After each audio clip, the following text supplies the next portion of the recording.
అయ్యి ఏం రాయాలి? లెటర్. ఎవరికి? నీకు. నాకా? నాకు రాయడం రాదు. ఈ మధ్యన సంతకం పెట్టడం నేర్చుకున్నా.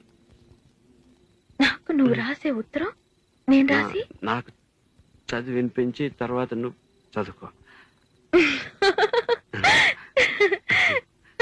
I like it.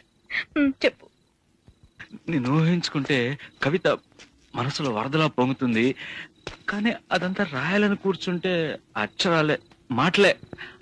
ఊహలన్నీ పాటలే కనుల తోటలో, అదే తొలి కలల కవితలే మాట మాటలో. అదే బ్రహ్మాండం. కవిత కవిత పాడు. కమ్మని ఈ ప్రేమ లేఖనే రాసింది హృదయమే, ప్రియతమా నీ వచట కుశలమా నే నిజట కుశల